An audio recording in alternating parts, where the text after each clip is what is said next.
Toda vez que toca essa música, uma nação entra em choque porque já espera as piores notícias possíveis. Algo de muito ruim com certeza aconteceu. Mas só que não é sempre assim. E hoje eu resolvi trazer para vocês alguns plantões da Globo que na verdade eram um alarme falso. Você vai ficar muito impressionado hoje no Nerd Show.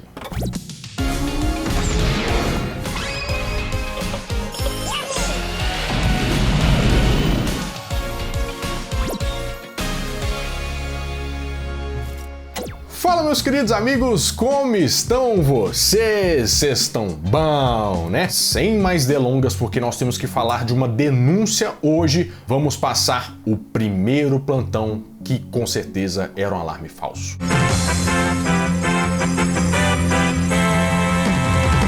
O governo acaba de anunciar o valor do novo salário mínimo. Vamos ao vivo a Brasília com a repórter Poliana Brita. Poliana, qual é o valor? Sandra, o novo salário mínimo é de R$ 260. O anúncio acaba de ser feito pelo ministro do Trabalho, Ricardo Berzolini. Uai, Leandro, não entendi que não é o plantão que é notícia ruim, só que posta no plantão?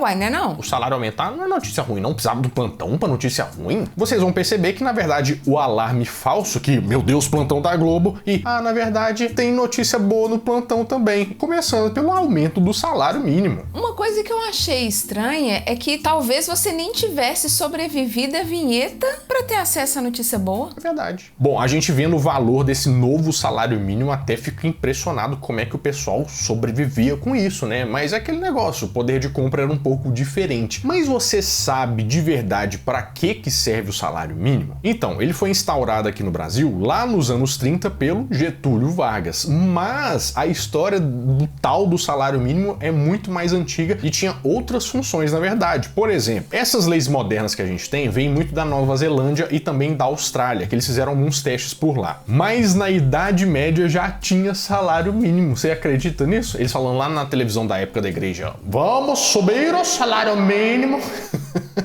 Lá no século XIV, lá para os anos 1300, né, teve um rei na Inglaterra que chamava Eduardo I. Engraçado o nome Eduardo ser o primeiro, sendo que é um nome tão comum, mas tudo bem. E a primeira coisa que ele instaura, na verdade, é um salário máximo. Isso é muito coisa de rei mesmo, né? O povo só pode ganhar até um certo ponto. Mas isso, na verdade, era um ajuste que ele queria fazer porque naquela época tinha rolado a tal da peste negra, que muitas pessoas morreram. Foi um grande rombo para a Europa, que muitas pessoas faleceram. Como aconteceu isso, aquela lei de oferta e procura, né? As coisas ficaram mais escassas, o preço foi lá na lua. Então, as pessoas podiam ganhar só até um determinado ponto para poder comprar essas coisas. E depois de alguns anos, alguns outros reinados, né, tanto na Inglaterra como em outros países, estipularam um salário mínimo para o pessoal também não morrer de fome. Mas aí chega o século XIX, né, lá para os anos 1800, e tem uma coisa que acontece na nossa sociedade, que é a chegada do capitalismo. Aquele trem que faz a gente acordar de manhã, vai buscar uns pedaços de papel, né, pra gente viver.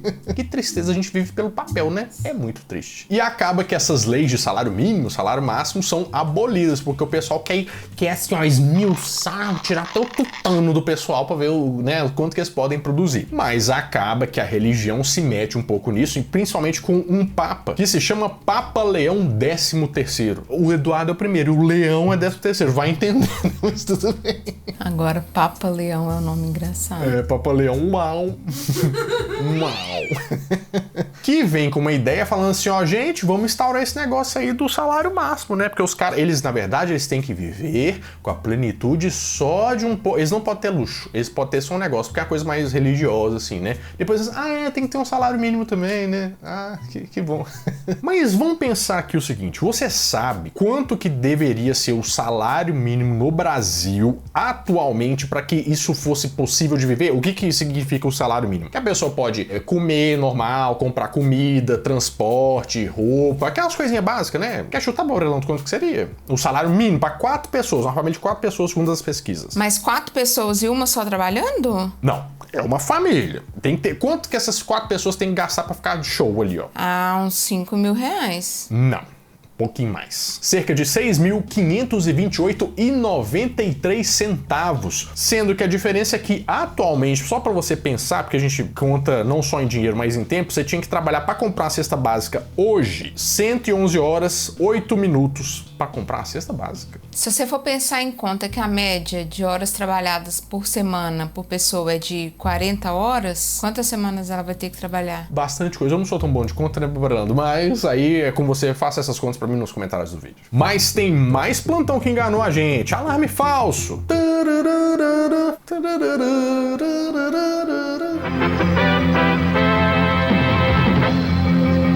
Voltamos a Brasília ao vivo com novas informações sobre a nova moeda brasileira. De lá fala o repórter Guilherme Menezes. O presidente Itamar Franco vai assinar uma medida provisória alterando a moeda brasileira. A nova moeda vai se chamar Cruzeiro Real. Ela entra em vigor a partir de 1º de agosto. Eu pensei que ia acontecer mais um trem, né? Mas na verdade só falaram que ia trocar a moeda de Cruzeiro para Cruzeiro Real e era cruzado novo e ficou uma bagunça durante bastante tempo, né? Isso foi um plantão que aconteceu em 27 de julho de 1993. E foi uma medida do então presidente da República, Itamar Franco. Aquele mineiro do tupete? Quem não lembra do presidente que tinha um tupetão, né? E ele tinha mais do que isso, gente. A história do Itamar Franco é até bem interessante. Para começar, que ele não é brasileiro de nenhum estado de fato.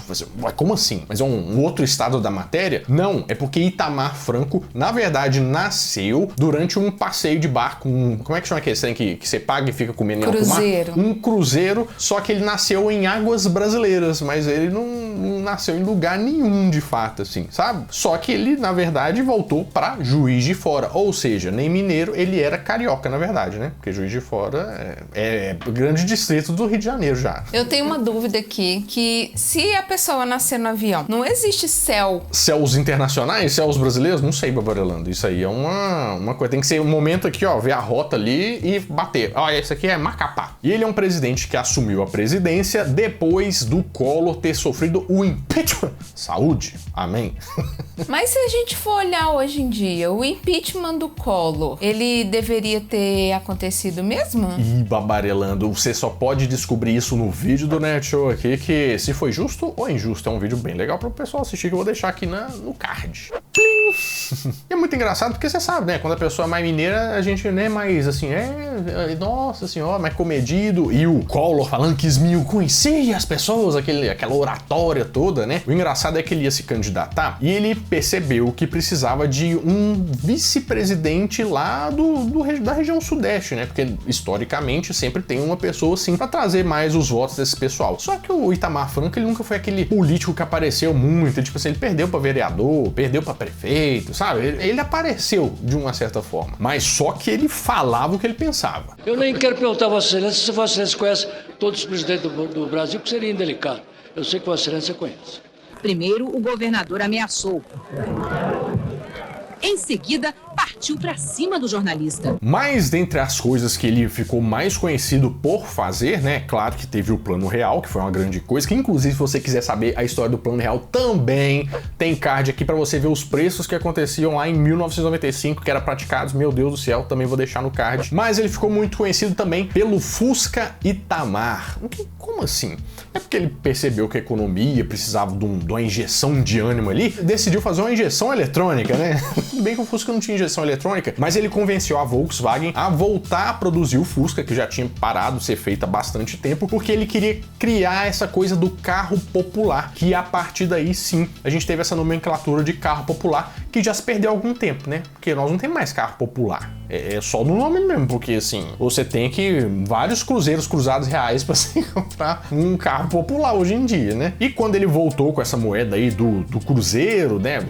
Essa moeda, inclusive, ela não tinha centavos, né? Porque o negócio já estava tão escalável assim, a inflação gigantesca, aquele tanto de bolo de nota para você usar, que não tinha como ter centavos. Mas Itamar Franco também era conhecido por uma certa fama, aquele topetinho. Não era qualquer coisa, ele era bem mulherengo, sabia, Babrelando? Arrasava vários corações. E as meninas ficam loucas com o seu tupete, né?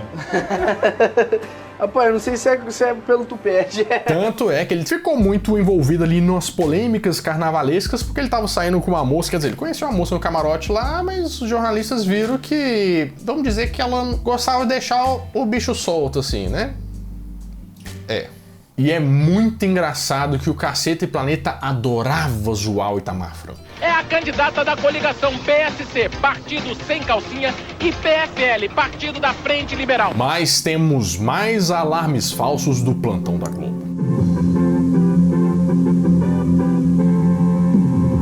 O helicóptero em que viajava o ator Danton Mello, da TV Globo, o Adriano, da novela das 8, desapareceu. Ué, ô Babarelando, eu acho que eu me confundi aqui, não era só os alarmes falsos, isso aqui foi um alarme bem verdadeiro. Você que tá me confundindo. Eu tô te confundindo? Pesquisa esse trem direito. Não, eu acho que na verdade era pra gente passar o outro, ó.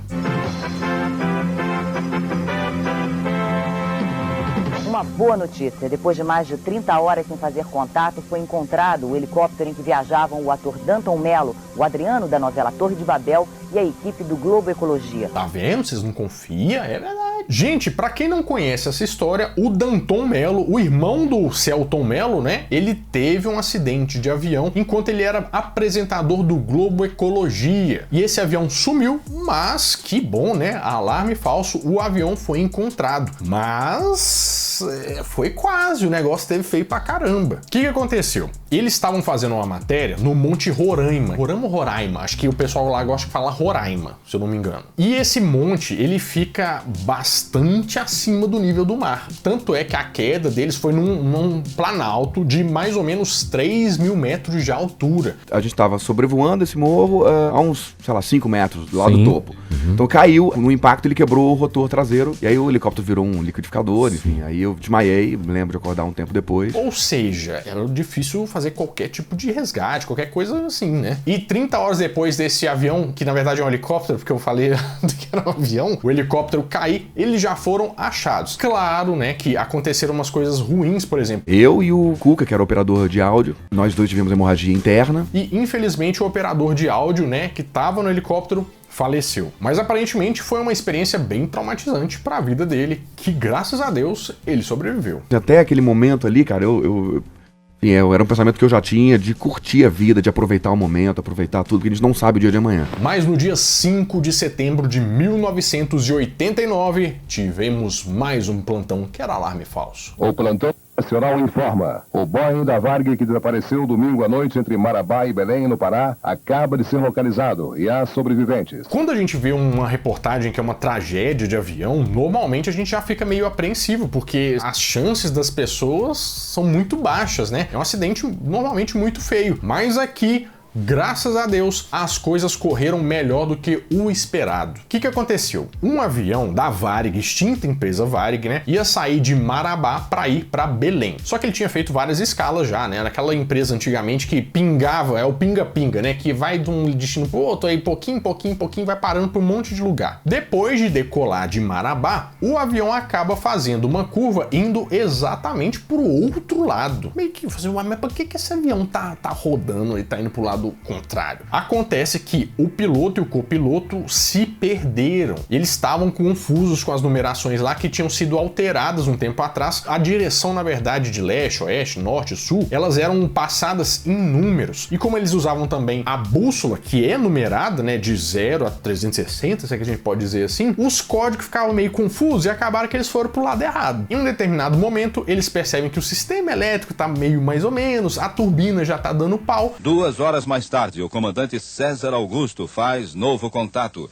desta vez com outro Boeing da Varig, e informa que tem combustível apenas para 10 minutos. E é assim que o piloto fala para todo mundo se preparar, né, pro impacto, e a única solução viável é fazer um pouso no meio da selva. Os passageiros são orientados para que se curvem abraçando os joelhos. O comandante não baixa o trem de pouso, e o avião corta as primeiras árvores. Perde as 2 asas, uma parte da cauda e cai, abrindo um grande buraco. Mas o charuto do avião, que é na verdade aquela parte lá que a gente fica, ficou meio que intacto. Uma coisa só que aconteceu, e algumas vidas foram perdidas por conta disso, é porque os bancos se soltaram e começaram a ir todos pra frente assim, né? Então deu uma confusão maior. No final das contas, alguns sobreviventes conseguiram se deslocar para achar uma fazenda e ligaram para mostrar que eles estavam vivos e o resgate veio e começaram a ser mais tratados. No final das contas foram 12 óbitos e o piloto e o copiloto foram condenados a 4 anos de prisão, apesar que isso foi convertido para serviço comunitário.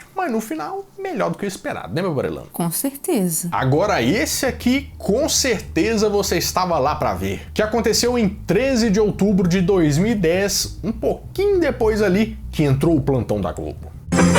Você vê agora imagens ao vivo ao exato momento em que a cápsula contendo o primeiro dos 33 mineiros a serem salvos da prisão onde estavam a 622 metros de profundidade vai sair. O nome dele é Florencio Ávalos. Esse é o filho dele, um dos 2 filhos que ele tem. Esse plantão interrompeu o Profissão Repórter e falava sobre os mineiros que haviam sido resgatados no Chile. Aqueles 33 mineiros que ficaram muito famosos. O que aconteceu? Esses 33 mineiros ficaram presos depois de ter um soterramento lá nas câmaras das minas que eles estavam trabalhando, e eles ficaram presos durante bastante tempo a mais de 600 metros de profundidade, mas sem nada, sem luz, sem conseguir ver o sol. O pessoal achou que isso já poderia ser uma tragédia, mas não foi. O primeiro a ser resgatado foi o Florencio Ávalos, que era considerado como se fosse um dos líderes desse grupo que ficou lá, porque alguém tinha que manter o pessoal num jeito. E todo mundo lembra desse nome, da cápsula Fênix 2, que demorou 2 meses para fazer esse resgate. Eles ficaram soterrados lá aproximadamente 70 dias. Um detalhe muito interessante desse resgate é que ele foi feito à noite, por motivos de o pessoal ficar muito desacostumado com o sol, por exemplo. O pessoal que estava subindo de óculos escuros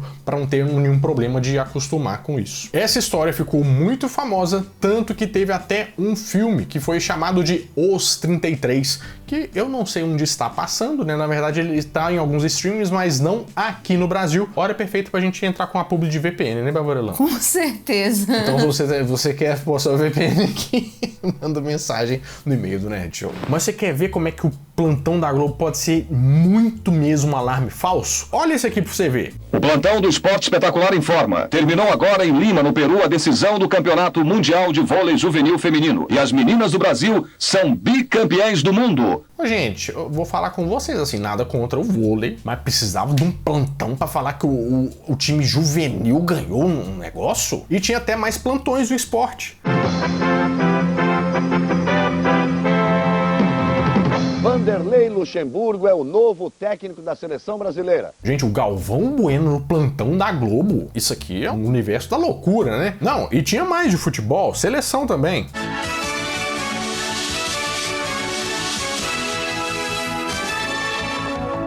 O técnico Carlos Alberto Parreira completou há pouco a lista dos 22 jogadores convocados para as 2 primeiras partidas da seleção brasileira. E também entrou um alarme sério do plantão da Globo para falar que um dos nossos grandes ídolos do esporte brasileiro tinha vencido. E atenção, esta é a melhor notícia da história do tênis brasileiro, uma das melhores do esporte no Brasil dos últimos tempos. O brasileiro Gustavo Kuerten, o Guga, é o campeão de Roland Garros, aberto de tênis da França. É pra gente ver que, na verdade, o plantão da Globo ele não tem muito critério mais, né? A verdade é que hoje nem aparece tanto o plantão da Globo assim, como você pôde ver, por exemplo, nos plantões da Globo mais traumatizantes, que é uma série que eu insisto que você vá lá assistir, que já estão nas partes 10, né? Daqui a pouco vem mais. Bom, vou ficando por aqui, mas toda semana eu volto com mais um vídeo quentinho, fresquinho, crocante pra vocês, então adeus!